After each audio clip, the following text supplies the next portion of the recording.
Hello welcome back to next question. ഞാൻ നിങ്ങളുടെ ഷാലു. ഇന്ന് എൻ്റെ കൂടെ ഉള്ളത് ഒരു മോഡലാണ്, ആക്ട്രസ് ആണ്. So let's welcome Sandra Larvin. Hi. Hello. Hi. എന്തൊക്കെയുണ്ട് വിശേഷം? Very nice. I'm enjoying it. I mean, Onam വരുമല്ലേ, സോ അതിൻ്റെ കുറച്ച് തിരക്കുകളും അങ്ങനെ ഇങ്ങനെ. ഓക്കെ, ഇപ്പം എന്താണ് പുതിയ പ്രൊജക്ട്സ് ഒക്കെ? Actually, now on a Hindi project, Hindi web series, and it started, first schedule start ആയി, and yeah, it is going on. Okay, ഇപ്പം സാൻഡ്ര ബിഗ് ബോസ് ഒക്കെ കാണുന്ന ഒരു വ്യക്തിയാണോ? ഞാൻ കാണുന്ന ഒരു വ്യക്തിയാണ്. ബിഗ് ബോസ് എന്തുകൊണ്ട് എന്നെ വിളിച്ചില്ല എന്ന് ഞാൻ ആലോചിക്കും. പിന്നെ ഇപ്പം എനിക്ക് മനസ്സിലായി, യുനോ വാട്ട് ഇറ്റ് ഈസ്, അവർ ടാലൻസ് അല്ല നോക്കുന്നത്. അല്ലെങ്കിൽ പിന്നെ I'm not saying they are not fit for this show. ഞാൻ പറയുന്നത് നല്ല ടാലൻസ് ഉള്ള എത്രയോ ആർട്ടിസ്റ്റുകൾ മലയാളം ഇൻഡസ്ട്രിയിലുണ്ട്. ഐ മീൻ സീരിയലിലുണ്ട്, സിനിമയിലുണ്ട്, ഒരുപാട് പേരുണ്ട്.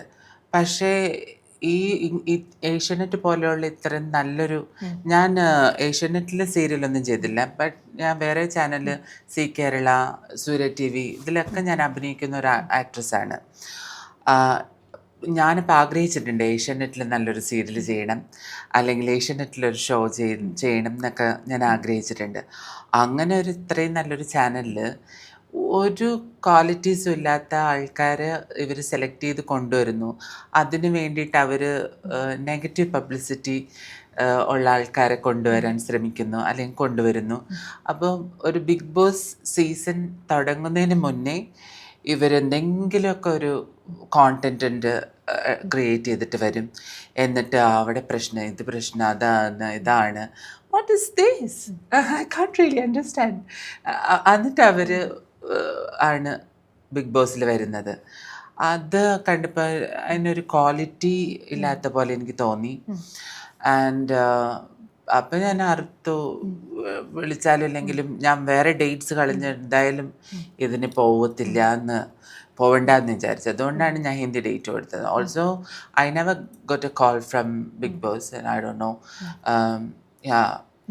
മലയാളികൾ എല്ലാവർക്കും അറിയണമെന്നുണ്ടെങ്കിൽ ഞാൻ ഇനിയിപ്പോൾ പോയി എന്തെങ്കിലും കേസൊക്കെ ഒപ്പിക്കുക, അല്ലെങ്കിൽ ഞാൻ ഡ്രഗ് പെഡ്ലിങ്ങോ, അല്ലെങ്കിൽ അല്ലെങ്കിൽ ഞാൻ പോയിട്ട് വേറെ എന്തെങ്കിലും കേസോ, അല്ലെങ്കിൽ എന്നെ റേപ്പ് ചെയ്തെന്നോ അങ്ങനെയൊക്കെ വന്നിട്ട് ഞാനിരുന്ന് ഇങ്ങനെ പറഞ്ഞ് നെഗറ്റീവ് പബ്ലിസിറ്റി കൊടുത്തിട്ട് ഞാൻ ബിഗ് ബോസിൽ വരാം.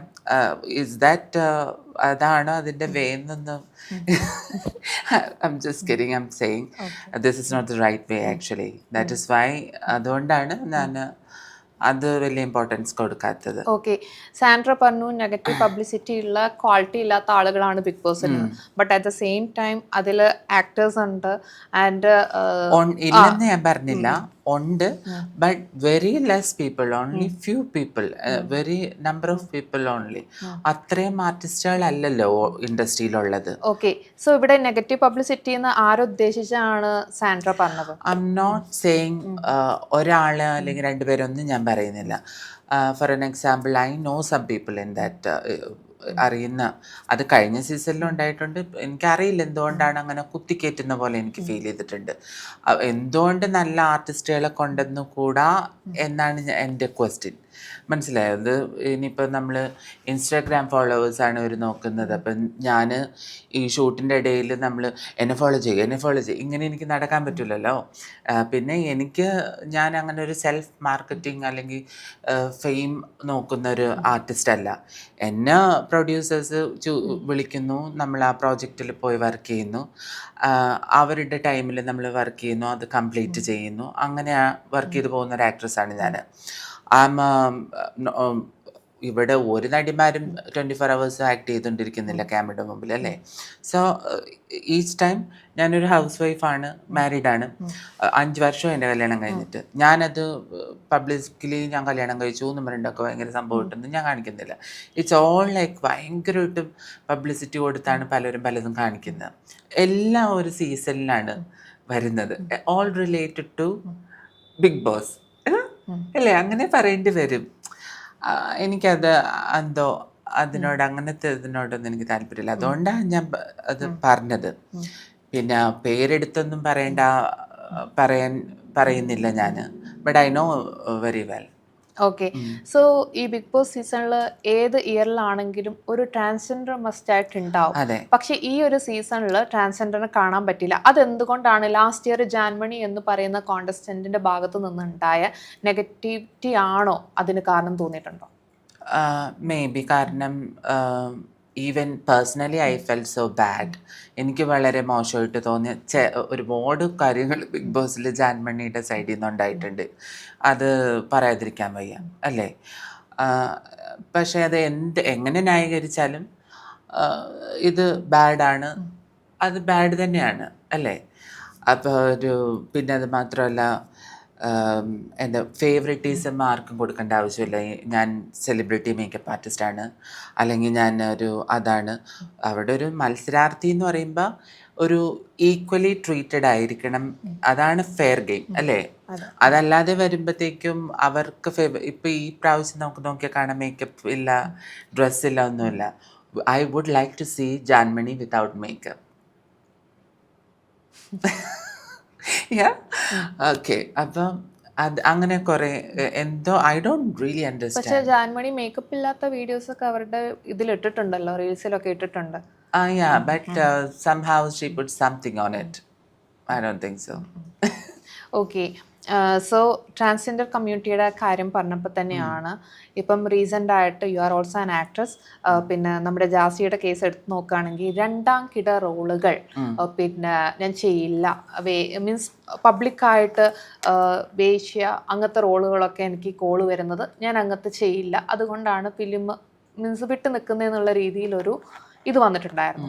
സോ എന്താണ് സാൻഡ്ര എന്ന് പറയുന്ന പേഴ്സണലി ഫീൽ ചെയ്തത്?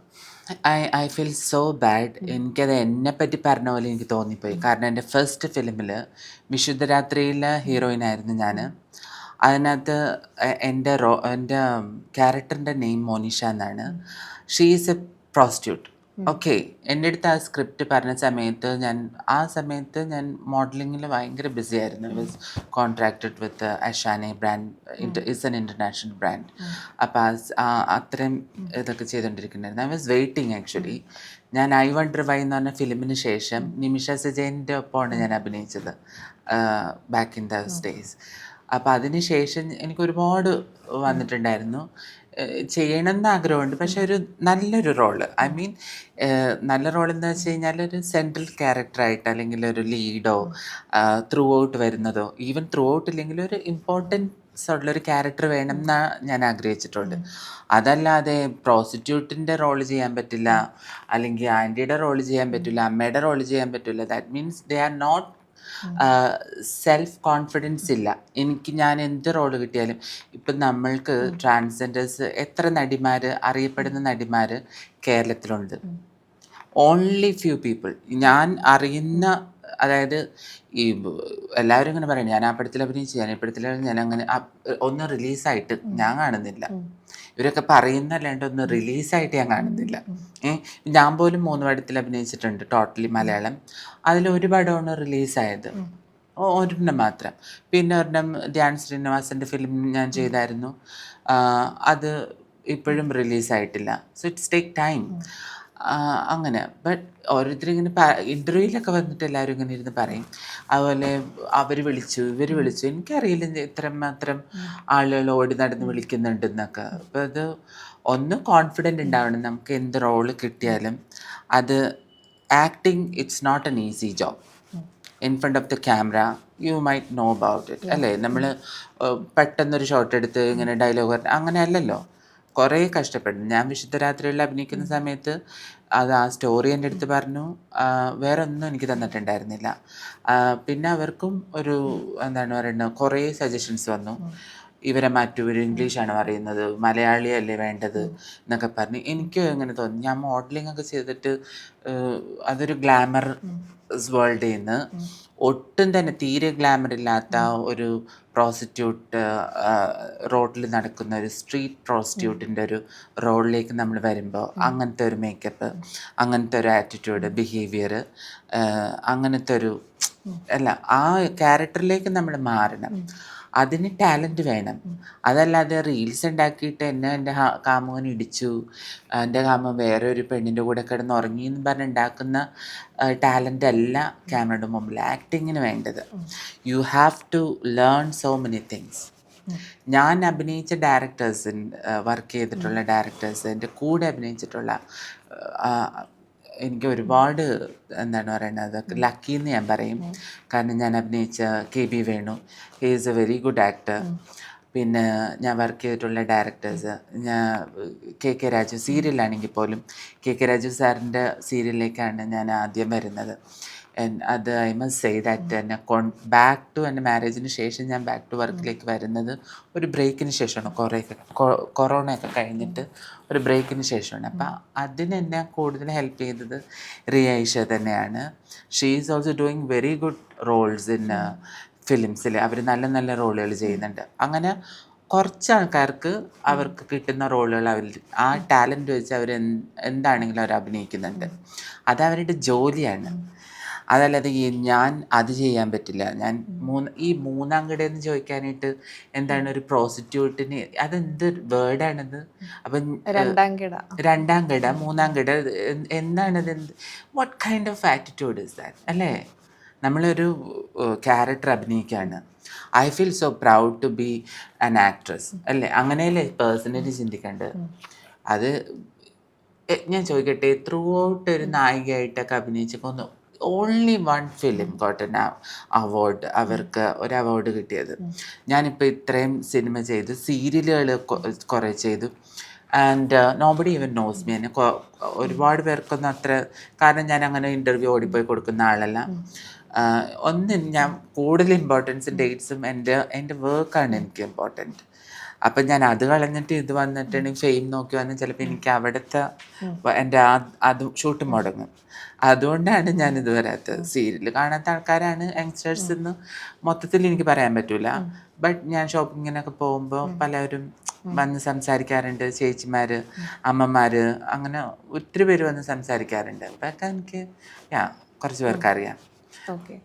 സോ ജാസിയുടെ കേസ് തന്നെ എടുത്തിടുകയെന്നുണ്ടെങ്കിൽ, ഇപ്പം ഇങ്ങനൊരു പരാമർശം ജാസി നടത്തിയതിന് ശേഷം ഒരുപാട് പേര്, അതായത് ട്രാൻസ്ജെൻഡേഴ്സ് കമ്മ്യൂണിറ്റിയിൽ നിന്ന് തന്നെ ഒരുപാട് പേര് എടാ, ഇക്ക എന്നൊക്കെയുള്ള രീതിയിൽ ആളെ വിളിക്കാൻ തുടങ്ങി.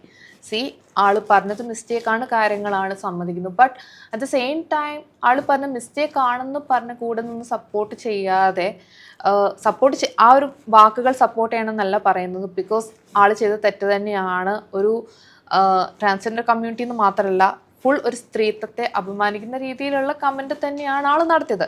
ബട്ട് അത് ആളെ വായിൽ നിന്ന് വന്നു പോയതിന് നീ എന്തിനാണ് അങ്ങനെ പറഞ്ഞതെന്ന് പറഞ്ഞിട്ട് ഇതാക്കുന്നതിന് പകരം സോഷ്യൽ മീഡിയയിൽ ആളെ എടാ പോടാ എന്നൊക്കെ പറഞ്ഞ് വിളിക്കുന്നത് ശരിയായിട്ടുള്ള കാര്യമാണോ? ഒരിക്കലും അല്ല. ഞാൻ പറഞ്ഞത് അവർ പറഞ്ഞ ആ ഒരു സ്റ്റേറ്റ്മെൻറ്റിനോടാണ് എനിക്ക് വിയോജിപ്പുള്ളത്. പേഴ്സണലി എനിക്ക് അറിയുന്ന ഒരാളാണ് ജാസി എന്ന് പറയുന്ന വ്യക്തിനെ. ഞങ്ങളൊക്കെ ഒരുപാട് we are about same ages. ഞങ്ങൾ ചെറുപ്പത്തിലേ കണ്ടിട്ടുള്ളതാണ്. ആ ഒരു 1990s ഞങ്ങൾ കണ്ടിട്ടുള്ളതാണ്. എന്നെ കാണാൻ ഇവിടെ കൊച്ചിയിൽ വന്നിട്ടുണ്ട്, ഫോർട്ട് കൊച്ചിയിലൊക്കെ. എനിക്കറിയുന്നതാണ്, അറിയാത്ത ആൾക്കാരൊന്നുമല്ല. ബട്ട് ഇവർ കൊടുക്കുന്ന സ്റ്റേറ്റ്മെൻറ്റുകൾ, അതുപോലെ ഇവർ റിയാക്ട് ചെയ്യാത്തത്, ഞാനിങ്ങനെ ആലോചിക്കും എന്താ ഇവരിത് റിയാക്ട് ചെയ്യാത്തത്? അതപ്പോൾ ഈ നെഗറ്റീവ് പബ്ലിസിറ്റി അവരത് ആസ്വദിക്കുന്ന പോലെ എനിക്ക് ഫീൽ ചെയ്തിട്ടുണ്ട്. എന്നെ ഒരാൾ ഇപ്പം എന്തെങ്കിലും മോശം പറഞ്ഞാൽ എനിക്ക് ഒരാഴ്ച എനിക്ക് ഉറക്കം ഉണ്ടാവില്ല. അല്ലെങ്കിൽ എന്നെപ്പറ്റി എന്തെങ്കിലും പറഞ്ഞിട്ടുണ്ടെങ്കിൽ ഐ ഫീൽ സോ ബാഡ്. ഞാൻ ആലോചിക്കുക എൻ്റെ റൈറ്റ്സാണ് അവർക്കുള്ളത്. What right you have to talk about someone else or calling names? അല്ലെങ്കിൽ അവർ മെൻ്റലി അങ്ങനെയൊന്നും അവരെ എഫക്റ്റ് ചെയ്യുന്നില്ല, നല്ല കാര്യം. പബ്ലിക് ഒപ്പീനിയൻ ഒന്നും എടുക്കുന്നില്ലെന്നുണ്ട്. പക്ഷെ അതും അവരെ ഫെയിമാക്കിയത് അങ്ങനെ തന്നെയെന്ന് ഞാൻ പറയും. കാര്യം തെറി പറയാൻ മാത്രം എടുക്കുന്ന പോലെ എനിക്ക് തോന്നും വീഡിയോസുകളുടെ അടിയിൽ ഇത് കാണുമ്പോൾ. ആൾക്കാർക്ക് വന്ന അവരുടെ ഫ്രസ്ട്രേഷൻ തീർക്കാനായിട്ടുള്ള എനിക്ക് personally I don't want to be like that. അതും കൂടി ഉണ്ട് കേട്ടോ. ഞാൻ പറഞ്ഞില്ലേ, എന്നിപ്പോൾ ഞാൻ ഭയങ്കര ഫെയിം അങ്ങനെ അതൊന്നും നോ. എൻ്റെ ടാലൻറ്റിൽ എനിക്ക് അറിയപ്പെടുന്ന വ്യക്തിയാവണമെന്ന് ആഗ്രഹിക്കുന്ന ആളാണ് ഞാൻ. അതായത് ഇപ്പോൾ ഒരു നടിയായിട്ട് അറിയപ്പെടാം, അതല്ലാതെ അവർ തെറി പറയുന്ന അല്ലെങ്കിൽ ചീത്ത പറയാൻ വേണ്ടിയിട്ടുള്ള അങ്ങനെ എനിക്കറിയപ്പെടേണ്ട. മാത്രമല്ല ജാസി പല ഇതും പറയുന്നുണ്ട്. അപ്പം ചിലവർ വന്നിട്ട് പറയും അതൊക്കെ അറിവില്ലായ്മയാണ്, അതൊക്കെ അങ്ങനെയാണ് എന്നൊക്കെ ഇങ്ങനെ പറഞ്ഞായിരുന്നേ. അത് ഞാൻ ചോദിച്ചാൽ അവരുടെ അറിവില്ലായ്മ പറയാനും അത് പറയാനും എന്ത് കാര്യമായിരിക്കണം. അവരൊരു സ്റ്റേറ്റ്മെൻറ്റ് പറഞ്ഞു അത് അവരുടെ ചിന്തയിൽ അവർക്ക് തോന്നിയൊരു തീരുമാനം. Ignore it, what right you have. അതും പറഞ്ഞിട്ട് പേര് ജാസി അങ്ങനെ പറഞ്ഞു, ജാസി ഇങ്ങനെ പറഞ്ഞു. What this Jassi's matter everywhere. എന്താ അവർക്ക് ഇത്ര ഇമ്പോർട്ടൻസ് കൊടുക്കേണ്ട കാര്യം എന്താണ്? അവരൊരു നടിയാണോ? അല്ല. അവർ വേറെന്തെങ്കിലും രീതിയിൽ എന്തെങ്കിലും ചെയ്ത് അങ്ങനെ വന്ന് അങ്ങനെയല്ല. ജാസിയുടെ സമയങ്ങളിൽ വീഡിയോസുകളും റീൽസും ഒക്കെ ചെയ്ത്. അപ്പം ഞാൻ ചോദിക്കുന്നത്, ഈ ഇൻസ്റ്റാഗ്രാം ആണോ ഒരു ടാലൻസ് തീരുമാനിക്കുന്ന ഒരു പ്ലാറ്റ്ഫോം ആണോ? ഒരിക്കലുമല്ല.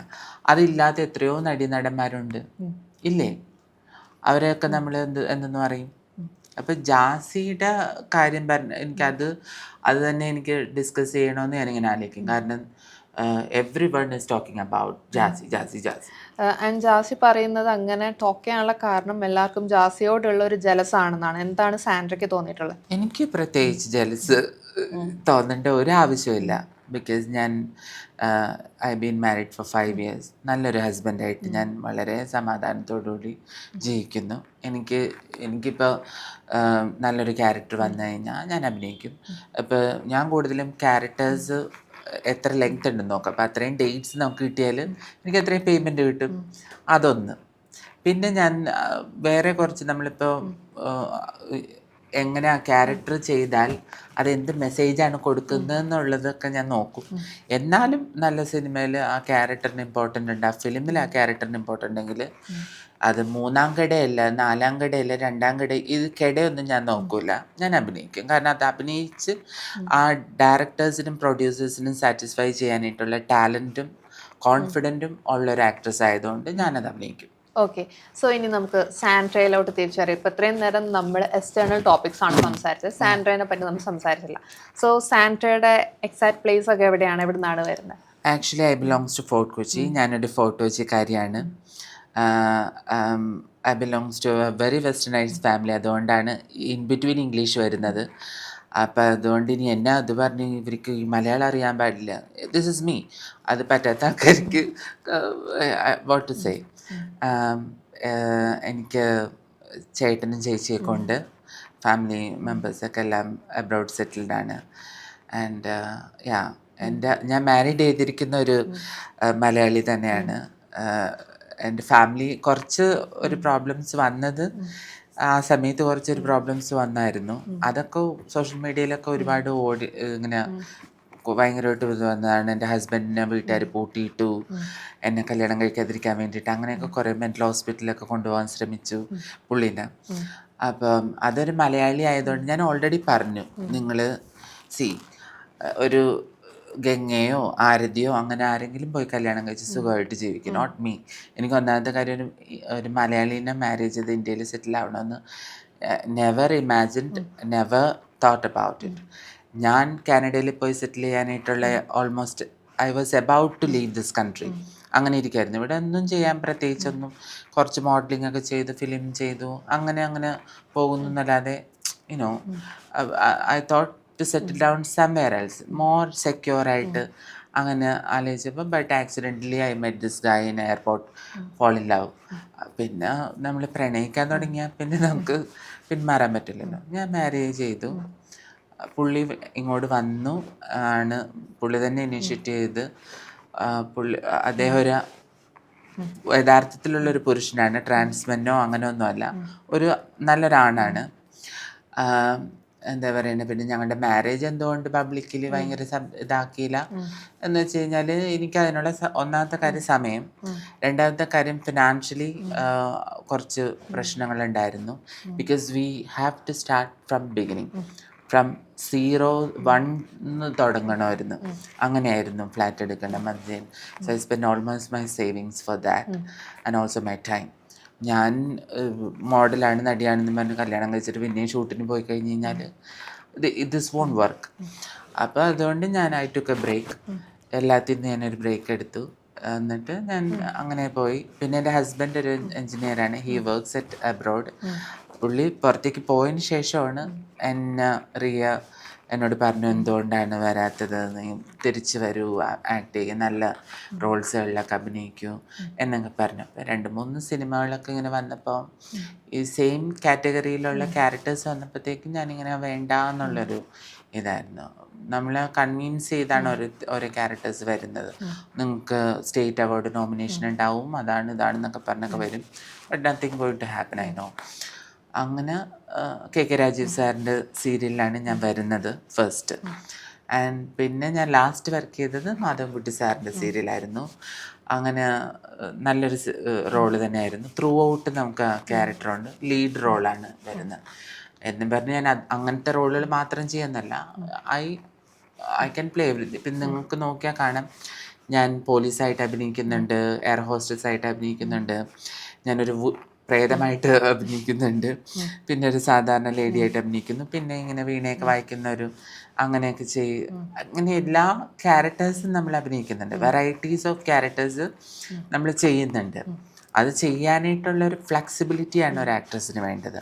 അല്ലാതെ ഇരുന്നിട്ട് 3-ാം കിട 4-ാം കിട 2-ാം കിടയൊക്കെ പറയുമ്പോഴത്തേക്കും യുനോ അത് അഭിനയിക്കുന്ന ആക്ടേഴ്സിനെ കൈവലിച്ചടിച്ച പോലെ ആയിപ്പോയി. എനിക്കത് കേട്ടപ്പോൾ എനിക്ക് personally I fell so bad.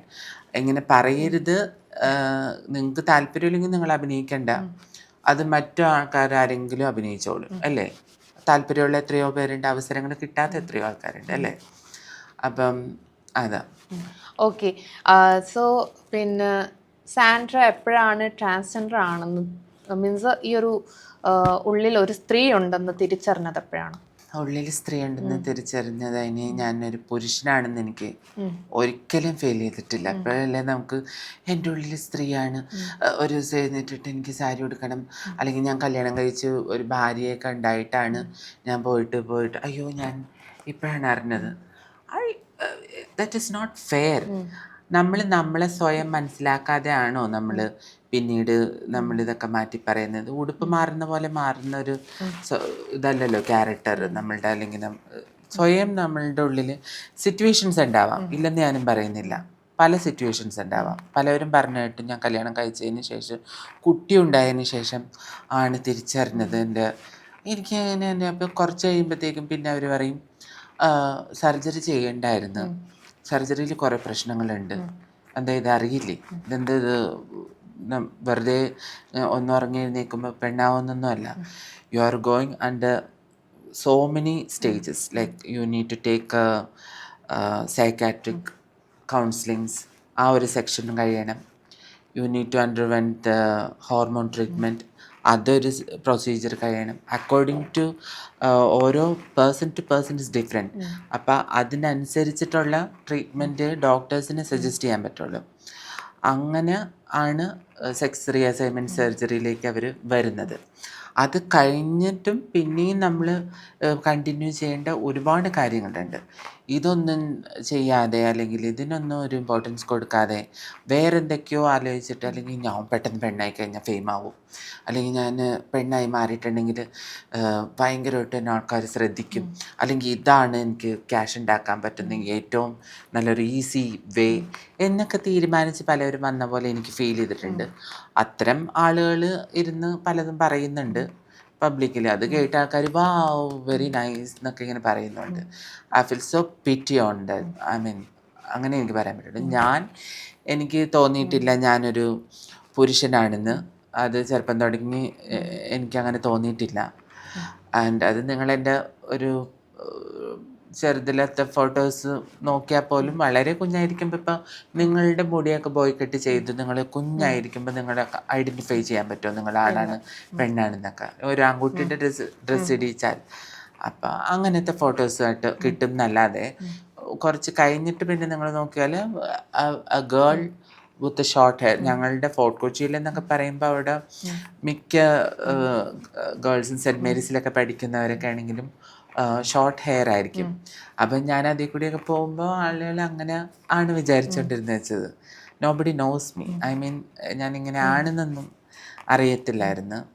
പിന്നെ അത് ഞാൻ കുറച്ച് വളർന്ന് വന്നു തുടങ്ങിയപ്പോഴാണ് അറിയാൻ തുടങ്ങിയതും ഇഷ്യൂസ് വരാൻ തുടങ്ങിയതും എല്ലാം തുടങ്ങിയതൊക്കെ.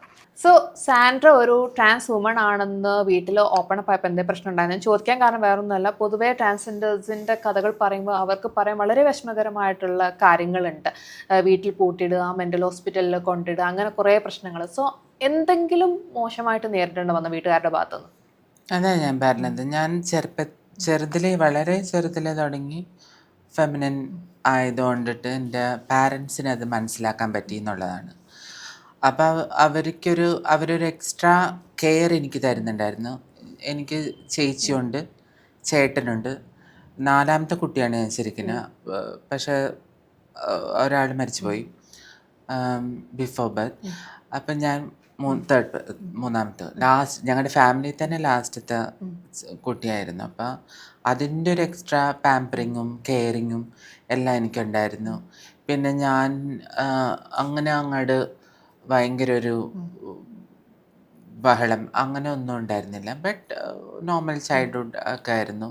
അങ്ങനെ ടോർച്ചറിങ്ങോ ഒന്നും എൻ്റെ പാരൻസ് എനിക്ക് തന്നിട്ടില്ല. പക്ഷേ എൻ്റെ ചേട്ടൻ വലുതായി, എൻ്റെ ചേച്ചി അവരൊക്കെ വലുതായി തുടങ്ങിയപ്പോഴത്തേക്കും ഇവർ സ്കൂളിൽ പോകുമ്പോൾ അല്ലെങ്കിൽ അവർ കോളേജിൽ പോകുമ്പോൾ തിരിച്ചു വരുന്ന സമയത്ത് പറയും, അത് നിൻ്റെ അനിയനാണോ അനിയത്തിയാണോ? ചേച്ചിനോട് ചോദിക്കും. പിന്നെ എന്താ പറയുന്നത്, എൻ്റെ ചേച്ചിനെ പെണ്ണ് കാണാൻ വേണ്ടി വന്ന ഫാമിലി പറഞ്ഞ് പെണ്ണ് കാണാൻ വേണ്ടി വന്ന സമയത്ത് ഞാൻ ഷട്ടിൽ ബാറ്റ് കളിച്ച് കഴിഞ്ഞിട്ട് സൈക്കിളിൽ വരുന്ന സമയത്ത് അവർ കണ്ടിട്ട് ഈ കുട്ടി പഠിക്കുന്നതാണെന്ന് അറിയാം, ഞങ്ങൾ വെയിറ്റ് ചെയ്യാന്നൊക്കെ പറഞ്ഞ് അങ്ങനെയൊക്കെ കുറേ സീനൊക്കെ ഉണ്ടായി. അപ്പം അത് കുറച്ച് ഇഷ്യൂസ് ഒക്കെ ഉണ്ടായിരുന്നു. പക്ഷെ അത് എന്നും പറഞ്ഞാൽ എൻ്റെ പാരൻസ് ഒരിക്കലും എന്നെ വീട്ടിൽ നിന്ന് പുറത്താക്കാനോ അല്ലെങ്കിൽ ഞാൻ ഇന്ന് വരെ ഒരു സെക്സ് വർക്ക് അങ്ങനെ അല്ലെങ്കിൽ വീട്ടിൽ നിന്ന് പുറത്താക്കുക, സ്ട്രഗിൾ ചെയ്യുക ഒന്നും എനിക്കുണ്ടായിട്ടില്ല. ആണോ എന്നറിയില്ല, പൊതുവേ എനിക്കധികം ട്രാൻസ് ഗ്രൂപ്പുകളിൽ എനിക്ക് വലിയ സ്വീകാര്യതയില്ല. അവരെന്നെ സപ്പോർട്ട് ചെയ്യാറില്ല, അവരെൻ്റെ ഒന്നും ഷെയർ ചെയ്യാറില്ല. അപ്പം ഞാനിങ്ങനെ ആലോചിക്കും, ഞാനൊരു പ്രോസ്റ്റിറ്റ്യൂട്ടും അങ്ങനെ ഇങ്ങനെയൊക്കെ ആ രീതിയിലൊക്കെ ആയിരുന്നു എന്നുണ്ടെങ്കിൽ എനിക്ക് ഒത്തിരി ഫ്രണ്ട്സ് വന്നാനേ എന്നൊക്കെ. But I don't want to be like that. അതുകൊണ്ടാണ് അങ്ങനെ എനിക്ക് അങ്ങനത്തെ ഒരു എക്സ്പീരിയൻസ് ഇല്ല, ഉണ്ടായിട്ടില്ല. പാരൻസൊക്കെ ഇതായിരുന്നു. പക്ഷെ പബ്ലിക് ഒരു ആഫ്റ്റർ ഒരു 13 വയസ്സ് തുടങ്ങി എനിക്ക് പബ്ലിക്കിൽ നിന്ന് കിട്ടിയത് ഭയങ്കര പ്രശ്നങ്ങളായിരുന്നു. ബാക്ക് ടു ബാക്ക് പ്രശ്നങ്ങളായിരുന്നു. എങ്ങനെയെങ്കിലും സെക്ഷലി എന്നെ വിഴുങ്ങാൻ വേണ്ടി ആൾക്കാരിങ്ങനെ നോക്കി നിൽക്കുന്ന പോലത്തെ ഒരു അവസ്ഥയായിരുന്നു. വീടിൻ്റെ ഗേറ്റിൻ്റെ ഫ്രണ്ടിൽ കൂടി അങ്ങോട്ടും ഇങ്ങോട്ടും ബൈക്കിന് പോവുക, സ്കൂൾ കഴിഞ്ഞ് വരാൻ നേരത്തെ. I was only studying 8th സ്റ്റാൻഡേർഡൊക്കെ ഉള്ള നേരം സ്കൂൾ ബസ്സിൽ നിന്ന് ഇറങ്ങി വരുമ്പോഴത്തേക്ക് അവിടെ ആൾക്കാർ വെയിറ്റ് ചെയ്യുക, അങ്ങനത്തെയൊക്കെ കുറേ ഇതുണ്ടായിരുന്നു. ഞാനപ്പോൾ ആലോചിച്ച് അത് കഴിയുമ്പോൾ ഞാൻ മാത്രമാണ് ഈ ലോകത്തുള്ളതെന്നൊക്കെ ആലോചിച്ചിട്ടുണ്ട്. ഈ പറഞ്ഞ ജാസി, അതുപോലെ ഹണി, സ്വീറ്റി, അങ്ങനെ ഇവരെല്ലാവരും ഫോർട്ട് കൊച്ചിയിലൊക്കെ വരുന്ന സമയത്ത് എന്നെ കാണാൻ വേണ്ടിയൊക്കെ വരുമായിരുന്നു. അങ്ങനെയൊക്കെ അപ്പം എൻ്റെ അടുത്ത് ഇങ്ങനെ ചോദിക്കുക, എന്ത് ട്രീറ്റ്മെൻറ്റാണ് ചെയ്യുന്നത് ഇങ്ങനെ ഇരിക്കാനായിട്ട്? എന്താ? ഞാനൊന്നും ചെയ്തിട്ടുണ്ടായിരുന്നില്ല. It's natural. സോ ചില ആൾക്കാർക്കത് ബൈ ബർത്തിൽ genetic, I won't say it is disorder എന്നൊന്നും ഞാൻ പറയില്ല. ഇത് അസുഖമോ ഡിസോർഡർ ഒന്നുമല്ല. നമുക്ക് പല കാറ്റഗറിയിൽ ഉണ്ട് മനുഷ്യന്മാരിൽ, അല്ലേ? മംഗ്ലോയിഡ്, കോക്കസോയിഡ്, നീഗ്രോയിഡ്, അങ്ങനെ ഹ്യൂമൻസിൽ തന്നെ പല കാറ്റഗറീസാണ്. അതുപോലെ ആണുങ്ങളിൽ ഹൈറ്റ് ഉള്ളത്, ഹൈറ്റ് കുറവ്. കേരളത്തിലെ ആണുങ്ങൾ ഹൈറ്റ് കുറവല്ലേ? നമ്മൾ കുറച്ചും കൂടി നോർത്തിലേക്ക് പോകുമ്പോൾ ഇറ്റ്സ് ഡിഫറെൻറ്റ് കാറ്റഗറീസ്. അപ്പം അതുപോലെ തന്നെ മെന്നിലും ഫീമെയിൽസിലും ഇങ്ങനെ കാറ്റഗറീസ് ഉണ്ട്.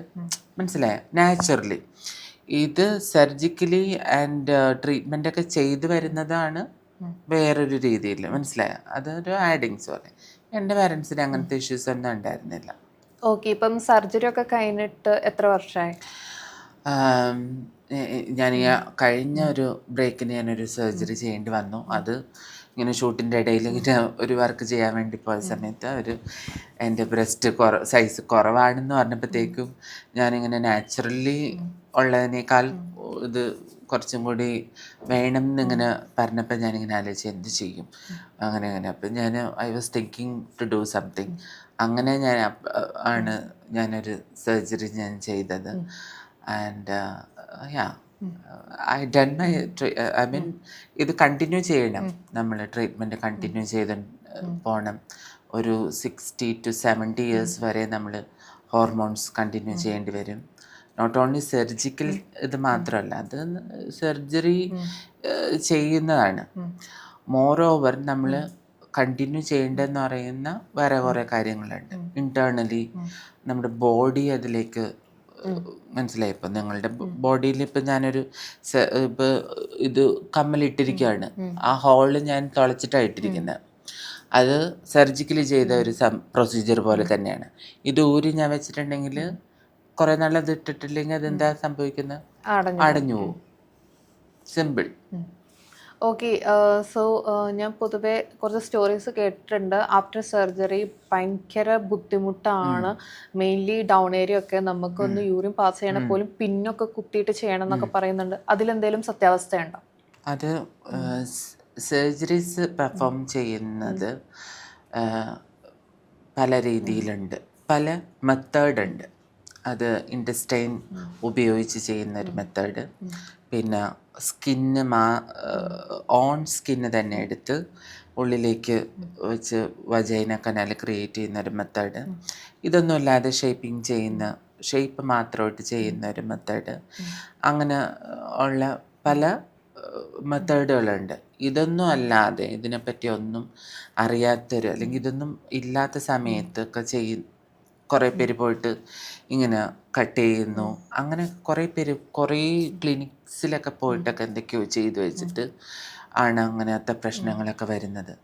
എഡ്യൂക്കേഷൻ ആൻഡ് അവയർനെസ് ഇതൊന്നും ഇല്ലാതെ, പിന്നെ പ്രോപ്പർ ഗൈഡൻസോ ഒന്നുമില്ലാതെ പലവരും പോയിട്ട് എടുത്ത് ചാടി ഇതുപോലെയുള്ള സർജറികൾ ചെയ്തിട്ട് അവർക്ക് പിന്നീട് സെക്ഷൽ സാറ്റിസ്ഫാക്ഷൻ അവർ വിചാരിച്ച രീതിയിൽ കിട്ടാണ്ടാവുമ്പോൾ ഫ്രസ്ട്രേറ്റഡ് ആവുന്നു.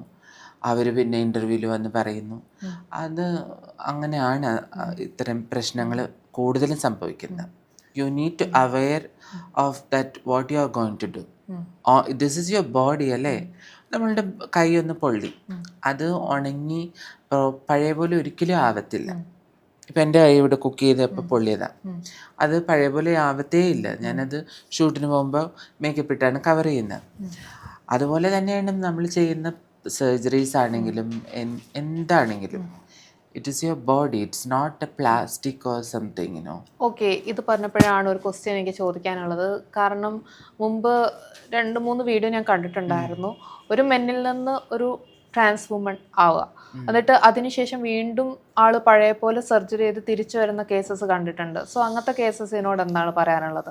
ഐ തിങ്ക് ഒന്നില്ലെങ്കിൽ അവർക്ക് ഒരുപാട് പൈസ ഉണ്ടാവാം, ഫിനാൻഷ്യൽ ബാക്ക്ഗ്രൗണ്ട് ഒരുപാട് ഉള്ളത് കൊണ്ടിട്ടായിരിക്കാം. അല്ലെങ്കിൽ പിന്നെ അവർക്ക് മെൻ്റലി അൺസ്റ്റേബിൾ എന്നേ ഞാൻ പറയുള്ളൂ. ബിക്കോസ് ഞാൻ നേരത്തെ പറഞ്ഞ പോയിന്റ് പോലെ തന്നെ you have to know what you are, what you want. നമ്മളെന്താണെന്ന് സ്വയം നമ്മൾ തിരിച്ചറിയണ്ടല്ലേ. ഞാൻ എന്താണ്, അല്ലെങ്കിൽ എൻ്റെ സെക്ഷുവാലിറ്റി എന്താണ്, എൻ്റെ സെക്ഷൽ പ്രിഫറൻസ് എന്താണ്, അല്ലെങ്കിൽ എനിക്ക് എന്താ ഇഷ്ടം, ഉറച്ച ഒരു തീരുമാനമില്ലാത്തൊരു ആളാണോ ഞാൻ, അതൊരു സെക്ഷുവാലിറ്റി ആക്കി എടുത്തുകൊണ്ട് വരുന്നു. ഇവരിങ്ങനെയാണ്, ഇവരങ്ങനെയാണ്, ഇങ്ങനെ ബോക്സൊക്കെ ഇട്ടാണ് വന്ന് പറയുന്നത്. ഇതൊരു അംബർല ടേമാണ്. ഞാൻ ഇതിനോടൊന്നും യോജിക്കുന്നില്ല. നമ്മൾ സ്വയം നമ്മളെ മനസ്സിലാക്കിയില്ലെങ്കിൽ നമുക്ക് മറ്റുള്ളത് എന്തെങ്കിലും മനസ്സിലാക്കാൻ പറ്റുമോ? I'm asking to every one, ഞാൻ എന്താണ്, അല്ലെങ്കിൽ എനിക്ക് എന്താ ഇഷ്ടം, എനിക്ക് നാളെ അത് ചേഞ്ച് ആവും, അത് പറയാൻ പറ്റില്ല എന്നൊക്കെ ഇങ്ങനെ വലിയ കാര്യത്തിട്ടപ്പോൾ ഞാൻ ഇങ്ങനെ ആലോചിക്കും, so what identity you have? അത് ഫ്ലൂയിഡാണ്, അത് അങ്ങനെ പറയുന്നത്. I don't think it's A mental disorder എന്ന് അതിനെ പറയാം. കാരണം അവർക്ക് ഒന്നിലും അവർ സാറ്റിസ്ഫൈഡ് ആവുന്നില്ല എന്നുള്ളതാണ്.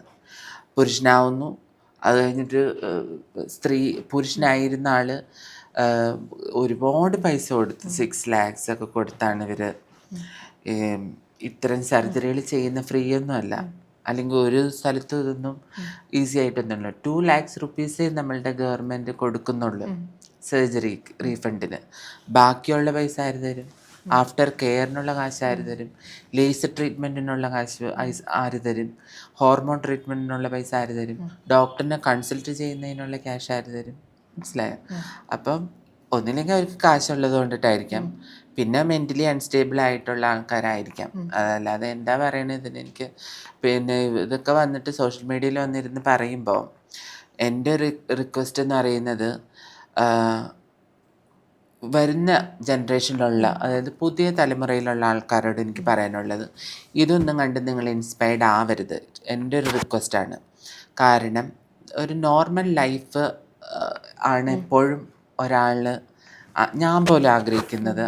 ഒരു വളരെ എന്ന് പറഞ്ഞാൽ ഞാൻ നോർമലാണെന്നല്ല ഞാൻ പറഞ്ഞത്, വളരെ നോർമലായിട്ട് ഒരു ടാബ്ലറ്റ് ഇല്ലാതെ നമ്മൾ ഉറങ്ങാൻ കിടക്കുന്നു, ഒരു ടാബ്ലറ്റ്സോ മെഡിക്കേഷൻസോ അതിൻ്റെ എഫക്റ്റോ ഇല്ലാതെ നമ്മൾ എഴുന്നേൽക്കുന്നു. ഒന്ന് ആലോചിച്ച് നോക്കൂ. ഞാൻ എൻ്റെ എനിക്ക് വേറെ യാതൊരു തരത്തിലുള്ള അസുഖങ്ങളില്ല. അപ്പോൾ ഇത്രയും ഗുളിക ഞാൻ കഴിക്കുമ്പോൾ ഞാനിങ്ങനെ ആലോചിക്കും, ഒരു ദിവസമെങ്കിലും എനിക്കൊന്ന് ഇതിൽ നിന്ന് എസ്കേപ്പ് ചെയ്യാൻ പറ്റിയിരുന്നെങ്കിൽ എന്നൊക്കെ ഞാൻ ആലോചിക്കും. അപ്പോൾ ഇത്തരം എന്നിട്ടും ഞാനിത് ചെയ്യുന്നു എന്ന് പറയുന്നത് because I badly wants to be in my self. I want to be me. ഞാൻ എന്താണ് അതാണ്. Find out what you are first, എന്നിട്ട് നിങ്ങൾ തിരഞ്ഞെടുക്കൂ നിങ്ങൾക്ക് എന്താ വേണ്ടത്. അല്ലാതെ മറ്റുള്ളവർ പറയുന്നത് പോലെ ഇതൊരു ഈസി ടെക്നിക്കാണ്, അല്ലെങ്കിൽ ഇതുകൊണ്ട് ഫെയിം ആവും, ഇത് വെച്ച് പൈസ ഉണ്ടാക്കാം, ഇതൊന്നും വിചാരിച്ച് ഒരാളും ദൈവത്തെ ഓർത്ത് അല്ലെങ്കിൽ ബിഗ് ബോസിൽ പോകാം, അത് കിട്ടും, അഭിനയിക്കാൻ പറ്റും. Please, I am saying this is your life. Don't risk your life for fame or money. So സാൻഡ്രേൻ്റെ ഈ ഒരു കേസ് ഇത്രയും നേരം സംസാരിച്ചപ്പം എനിക്ക് തോന്നിയൊരു ഡൗട്ടാണ്. So you born in a men body but female ആണ് ഉള്ളിൽ. അപ്പോൾ അങ്ങനെ ഒരു ഇത് വന്നപ്പം I can't really say that I born in a men body. കാരണം ഒരു മെന്നിൻ്റെ ബോഡിയിൽ ജനിച്ചാൽ അത് അങ്ങനെ ആയിരിക്കണം, മെൻ എന്നുള്ളൊരു ഇതിലായിരിക്കണ്ടേ, അല്ലേ? I was not born in a men body. Okay. So ഞാൻ ചോദിച്ച കേസ് വേറൊന്നുമല്ല. ഇപ്പം എപ്പോഴേലും റിഗ്രറ്റ് തോന്നിയിട്ടുണ്ടോ? എന്താ എന്നെ പൂർണ്ണമായിട്ടൊരു സ്ത്രീ, ആരും പൂർണ്ണതയുള്ളവരല്ല, ഓക്കെ, പക്ഷേ എന്നാലും എനിക്കൊരു ഫീമെയിൽ ബോഡി തരാതിരുന്നത് എന്താന്ന് തോന്നിയിട്ടുണ്ടോ? മീൻസ് ആ ഒരു വിഷമം തോന്നിയിട്ടുണ്ടോ? പേഴ്സണലി ഞാനിങ്ങനെ ജനിച്ചല്ലോ എന്നൊക്കെ എനിക്ക് അങ്ങനത്തെ ഇത് നമുക്ക് തോന്നുന്ന എപ്പോഴാണെന്ന് വെച്ച് കഴിഞ്ഞാൽ, മറ്റുള്ളവർ നമ്മളെ ഒറ്റപ്പെടുത്തുമ്പോൾ, അല്ലെങ്കിൽ എനിക്ക് പഠിക്കാൻ താല്പര്യമുണ്ട്, പക്ഷേ എൻ്റെ ടീച്ചറിനെ എന്നെ ഇഷ്ടപ്പെടുന്നില്ല കാരണം ഞാൻ ഫെമിനിനാണ്. അതുപോലെ എനിക്ക് പലതും എനിക്ക് താല്പര്യമുണ്ട്, പക്ഷേ അവിടെയൊക്കെ ഇതൊരു തടസ്സം വരുമ്പോൾ നമ്മൾ ആഗ്രഹിക്കുന്ന എന്താണ്, ഞാൻ സാധാരണ ഒരു സ്ത്രീ ആയിരുന്നു അല്ലെങ്കിൽ സാധാരണ ഒരു ബോയ് ആയിരുന്നെങ്കിൽ എനിക്ക് കുറച്ചും കൂടെ ഫ്രീ ആയിട്ട്, നമ്മളെല്ലാവരും ആഗ്രഹിക്കുന്ന അങ്ങനെയല്ലേ, ഫ്രീ ആയിട്ട് ജീവിക്കുക, ഒരു നല്ലൊരു ലൈഫ് നോക്കുക, അല്ലേ? ഇത് എന്താ ഇത് ഭയങ്കര പ്രശ്നങ്ങളൊക്കെ വരുമ്പോൾ ഒരു 10 വയസ്സുള്ള കുട്ടി എന്തായിരിക്കും ചിന്തിക്കുന്നത്? അങ്ങനെയാണ് സൂയിസൈഡിലോട്ടൊക്കെ പോകുന്നത്. ഞാൻ അങ്ങനെ സൂയിസൈഡിലോട്ട് പോയെന്നല്ല പറയുന്നത്, എന്നെ കൊണ്ടുവന്ന് അങ്ങനെ ഒരുപാട് പ്രാവശ്യം എത്തിച്ചിട്ടുണ്ട് എന്നെ പഠിപ്പിച്ച ടീച്ചർമാർ. Situation so bad at that time. അപ്പം ഞാൻ ആഗ്രഹിച്ചിട്ടുണ്ട്, എന്താ ഇവരൊന്ന് നോർമലായിരുന്നെങ്കിൽ, ഇവരെന്നെ ഒന്ന് നോർമലായിട്ട് എന്നെ കണ്ടിരുന്നുണ്ടെങ്കിൽ. കാരണം ഞാനിങ്ങനെ ജനിച്ചു, അത് പോയിട്ട് ഞാൻ ഇനി പാസ്റ്റിൽ പോയിട്ട് നമുക്ക് ടൈം ട്രാവൽ ചെയ്ത് പോയിട്ട് അത് മാറ്റിയെടുക്കാൻ പറ്റില്ലല്ലോ. പിന്നെ എനിക്കുള്ള ഓപ്ഷൻ എന്ന് പറയുന്നത് എന്താണ്, ട്രീറ്റ്മെൻറ്റ് ചെയ്യുക. നമ്മളിതൊക്കെ ചെയ്യുന്നത് എന്തുകൊണ്ടാണെന്ന് വെച്ച് കഴിഞ്ഞാൽ, എൻ്റെ ഒന്നും കൂടെ എന്നെ ഫെമിനൈസേഷൻ നടത്തി കുറേ കൂടി എന്നെ ഫെമിനനാക്കി, എന്നെ ആരും കണ്ടു കഴിഞ്ഞ് കഴിഞ്ഞാൽ ഓ ഇത് ട്രാൻസ് ആണെന്ന് പറയിക്കാത്ത രീതിയിലേക്ക് കൊണ്ടുവരിക എന്നുള്ളൊരു രീതിയിലേക്കാണ് നമ്മൾ. അതിനുവേണ്ടിയാണ് ഇത്തരം സർജറികളൊക്കെ ചെയ്യുന്നതും എല്ലാം ഞാൻ ചെയ്യുന്നത്, മനസ്സിലായോ? To treated as a normal person. But this won't work. ഇപ്പം ഐ ഡോണ്ട് കെയർ ആണ്, ഫക്ക് ഓഫ് അത്രേ ഉള്ളൂ. എന്നെന്ത് എൻ്റെ അടുത്ത് വന്ന്, കാരണം മറ്റുള്ളവരുടെ ഇതിലല്ല ഞാൻ ജീവിക്കുന്നത്, പിന്നെ ആരുടെ ഹെൽപ്പ് ഒന്നുമില്ല. പിന്നെ സാധാരണ ആണുങ്ങളും എനിക്കൊരു ചേട്ടനുമുണ്ട് ചേച്ചിയുമുണ്ട്, മനസ്സിലായോ? അപ്പോൾ അവരുടെ രണ്ടുപേരുടെയും ലൈഫ് കണ്ടിട്ടാണ് ഞാൻ വളർന്നു വന്നത്. പിന്നെ എൻ്റെ ഡാഡിയുടെ മമ്മിയുടെ ഇതൊക്കെ ഉണ്ട്. അപ്പം എനിക്ക് തോന്നിയിട്ടില്ല ഈ പബ്ലിക്കിൽ നിന്നുള്ള പ്രശ്നം എന്ന് പറയുന്നത്. പബ്ലിക് എപ്പോഴും പലവരാണ്. അപ്പം അതിൽ തന്നെ മുഖംമൂടി വെച്ച എത്രയോ ആൾക്കാരുണ്ട്. ഗെയ്സും ബൈസെക്ഷൽസും ലെസ്ബിയൻസും ഒക്കെ ആയിട്ടുള്ള എത്രയോ ആൾക്കാരുണ്ട്. അവരെയൊക്കെ നമുക്ക് ഐഡൻറ്റിഫൈ ചെയ്യാൻ പറ്റും, അറിയേയില്ല. പക്ഷേ ഒരു ട്രാൻസ്, അതായത് ഒരു ഫെമിനിൻ ആയിട്ടുള്ളൊരു കുട്ടി, അല്ലെങ്കിൽ ഒരു ആണുങ്ങളുടെ പോലത്തെ സ്വഭാവമുള്ളൊരു പെൺകുട്ടി, ഇവരെ ആൾക്കാരെ ഐഡൻറ്റിഫൈ ചെയ്യും, അവരെ ഒറ്റപ്പെടുത്തും. അത് ഇനിയും മാറാനുണ്ട്, അതൊക്കെ മാറ്റേണ്ടതാണ്. അത് മാറുമെന്ന് ഞാൻ പ്രതീക്ഷിക്കുന്നു. ഓക്കെ, പക്ഷേ ഇവിടെ എനിക്ക് വന്ന ഡൗട്ട്, ആണുങ്ങളുടെ സ്വഭാവമുള്ള പെണ്ണെന്ന് പറഞ്ഞാൽ ക്യാരക്ടർ ബോൾഡ് ആവുന്നതുകൊണ്ട് ആളൊരിക്കലും ഒരു ട്രാൻസ്മെൻ ആവാൻ ചാൻസ് അങ്ങനെയല്ല ഇല്ലല്ലോ. ഞാൻ പറഞ്ഞത്. ആണുങ്ങൾ ഇപ്പം ഞാനും അത്യാവശ്യം എന്താണ് പറയുന്നത്, അങ്ങനെ പറഞ്ഞാൽ ഞാനും വളരെ തൻ്റേടിയായിട്ടുള്ളൊരു സ്ത്രീയായിട്ട് എന്നെ പറയേണ്ടി വരും. എനിക്കൊട്ടും അങ്ങനെ, എനിക്ക് കൂടുതലും എനിക്കിങ്ങനെ കരഞ്ഞിങ്ങനെ അയ്യോ അങ്ങനെ ആയിരുന്നു ഞാൻ. പിന്നെ ഇപ്പം ഐ ആം വെരി ബോൾഡ്.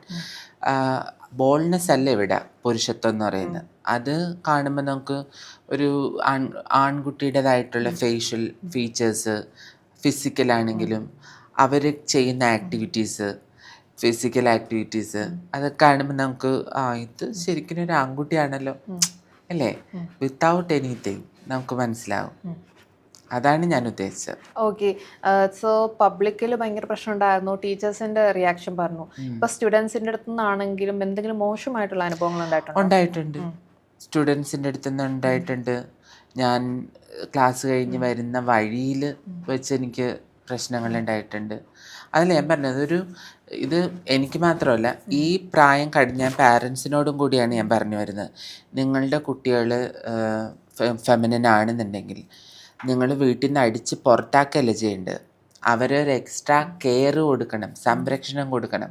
ഇല്ലെങ്കിൽ ഇവരെ നാട്ടുകാർ പിന്നെ വന്നിട്ട് പറയും, അയ്യോ ഈ കുട്ടി എന്താണ് ഇവനിങ്ങനെ ഡാൻസ് കളിക്കുന്നുണ്ടല്ലോ അതുകൊണ്ടാണ് പെണ്ണായിപ്പോയത്, അല്ലെങ്കിൽ ഇവൻ അങ്ങനെ നടക്കുന്നു, ഇവൻ എന്താ ഇങ്ങനെയൊക്കെ പറയും. പക്ഷേ ഇവരെന്തിനാ അതൊക്കെ അന്വേഷിക്കുന്നത്? വേറൊരാൾ നമ്മളുടെ കുട്ടികളെ തൊടാനോ ഒന്നിനും അനുവദിക്കരുത്, പിന്നെ അവരെ ഉപദ്രവിക്കാനോ ഒന്നും ചെയ്യരുത്. എന്താണ് അവർക്ക് വേണ്ടത്? എനിക്ക് ചേട്ടനുണ്ടായിരുന്നു, ഡാഡി ഉണ്ടായിരുന്നു, അതൊക്കെ കൊണ്ടിട്ട് ഒരുപാട് റേപ്പ് അങ്ങനത്തെ സിറ്റുവേഷനിൽ നിന്നൊക്കെ ഞാൻ രക്ഷപ്പെട്ട് വന്നിട്ടുണ്ട്.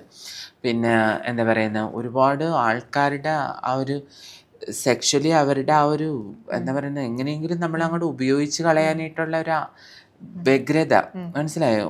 വയസ്സായ ആണുങ്ങൾ പോലും, ഒരു ഇൻസിഡൻറ്റ് ഞാൻ പറയാം. ഞാൻ എൻ്റെ ഇതിന് വേണ്ടിയിട്ട്, ഞാനൊരു പ്രോഗ്രാമിന് വേണ്ടിയിട്ട് ഞാൻ ഡാൻസൊക്കെ ചെയ്യുമായിരുന്നു. I was studying 8th standard. Guruvayur പോയതാണ് ഡാൻസിൻ്റെ കോസ്റ്റ്യൂംസ് സെലക്ട് ചെയ്യാനായിട്ട്. എൻ്റെ ഡാൻസ് ടീച്ചറും കൂടെ ഉണ്ട്, പുള്ളി ഒരാണാണ്. അപ്പോൾ ഒരു പോലീസുകാരൻ വന്നിട്ട് സാറിനെ അറസ്റ്റ് ചെയ്ത്. എനിക്ക് മനസ്സിലാവുന്ന എന്താ നടക്കുന്നത്. എന്നിട്ട് ഇയാൾ എൻ്റെ അടുത്ത് വന്നിട്ട് ചെവിട്ടി പറയാൻ, നീ ഓടി രക്ഷപ്പെട്ടോ എന്ന്. ഞാൻ ഇത് what is this saying, what is this happening? അപ്പം പറയുന്നത് അന്നൊക്കെ അങ്ങനെയായിരുന്നു. അപ്പം അതിൽ നിന്നൊക്കെ ഒരുപാട് മാറ്റങ്ങൾ വന്നു. പക്ഷേ ഇപ്പോഴും എന്താണ് പറയുന്നത്, ഗായ് നെക്സ്റ്റ് ഡോർ അല്ലെങ്കിൽ ഒരു അങ്കിളോ അല്ലെങ്കിൽ ഒരു കസിനോ എപ്പോഴും ഒരു എന്താണ് പറയുന്നത്, നമ്മളെ വേട്ടയാടുന്ന ഇതുപോലെ ഉള്ള കുട്ടികളെ എക്സ്പ്ലോയിറ്റ് ചെയ്യാനായിട്ട് അല്ലെങ്കിൽ സെക്ഷലി ഉപയോഗിക്കാനായിട്ടൊക്കെ ഇങ്ങനെ വ്യഗ്രതയോട് കൂടി നിൽക്കുന്ന ആൾക്കാരാണ് ഈ ലോകത്തുള്ളത്. അപ്പം അങ്ങനെയുള്ള കുട്ടികളെ എന്താണ് അവരെ പ്രൊട്ടക്റ്റ് ചെയ്യുക, അവരെ കെയർ ചെയ്യുക, അവരെ എന്താണ് പറയുന്നത്. അല്ലെങ്കിൽ നിങ്ങൾ കുട്ടികളെ ഉണ്ടാക്കരുതെന്നേ. നിങ്ങൾ കല്യാണം കഴിച്ച കുട്ടികളെ, എനിക്ക് ആൺകുട്ടീനെ മതി, നമുക്ക് ഡിസൈൻ ചെയ്യാൻ പറ്റും, എൻ്റെ കുട്ടി ആൺകുട്ടിയായിരിക്കണം, കാല് വളഞ്ഞു പോയി അല്ലെങ്കിൽ കൈ വളഞ്ഞു പോയി, അങ്ങനെയൊക്കെ നമുക്ക് ഇറ്റ്സ് ഓൾ ഹാപ്പൻ. അല്ലെങ്കിൽ നിങ്ങൾ കല്യാണം കഴിക്കരുത് കുട്ടികൾ. ഇപ്പം എൻ്റെ പാരൻസ് പറഞ്ഞ എന്താണെന്നറിയോ, എൻ്റെ മമ്മിയുടെ അടുത്ത് ഞങ്ങളുടെ വീട് ക്ലീൻ ചെയ്യാൻ വന്ന സെർവൻറ്റ് പറയണേന്, അയ്യോ ഇതെന്താ പെണ്ണിനെ പോലെ ഇരിക്കുന്നത്, ഇത് പെണ്ണാണോ ആണാണോ? അങ്ങനെ 2-3 പ്രാവശ്യം ചോദിച്ചപ്പോൾ തന്നെ മമ്മി പറഞ്ഞു, നിങ്ങൾ നിങ്ങളുടെ ജോലി നോക്കൂ മറിയ, ആ ആ ആ മറിയ, നിങ്ങൾ നിങ്ങളുടെ ജോലി നോക്കുക. അയ്യോ ഇതെങ്ങനെ ഇങ്ങനെ ഇങ്ങനെ ഇരിക്കുന്നതെന്നൊക്കെ പറഞ്ഞപ്പോഴത്തേക്കും കൊല്ലാൻ പറ്റില്ലല്ലോ, എൻ്റെ കുട്ടിയല്ലേ, ഞാനായിരുന്നെങ്കിൽ കൊന്നു കളഞ്ഞാനേന്ന്. അപ്പോഴത്തേക്ക് അവർ ഡിസ്മിസ് ചെയ്തു എൻ്റെ മമ്മി. കാരണം എന്താ, ഇങ്ങനെ സ്വന്തം കുട്ടീനെ കൊല്ലണ ഇങ്ങനെയാണെന്ന് പറഞ്ഞ് കൊല്ലുന്ന മാതാപിതാക്കൾ. അതാണ് ഈ കിറ്റിലാക്കി ഒരു കുട്ടി കുഞ്ഞു കുട്ടീനെ കിറ്റിലാക്കി ഫ്ലാറ്റിൻ്റെ മുകളിൽ നിന്ന് എറിയുന്നു. മനസ്സിലായോ? If you don't want A child, എന്തിനാ അങ്ങനെ, ഡോണ്ട് ഡു ഇറ്റ് അല്ലേ, അതിനുള്ള ഓപ്ഷൻ ഇല്ലേ? അതാണ് ഞാൻ പറയുന്നത്. നമുക്കൊന്നും ഡിസൈഡ് ചെയ്യാം, എല്ലാം we are all from the ground. അതുപോലെ തന്നെ നമ്മളുടെ കൺട്രോളിലല്ലാത്ത ഒരുപാട് കാര്യങ്ങളുണ്ട് അല്ലേ? ഓക്കെ, സോ ഇത്രയും കാര്യങ്ങൾ ഞങ്ങളുടെ കൂടെ ഷെയർ ചെയ്തു. പിന്നെ സാൻഡ്രേൻ്റെ നിലപാടുകളാണ് നമ്മളോട് ഷെയർ ചെയ്തത്. സോ ഇത്രയും നേരം ഞങ്ങളുടെ കൂടെ സഹകരിച്ചതിന് ഒത്തിരി നന്ദി. Thank you. Thank you.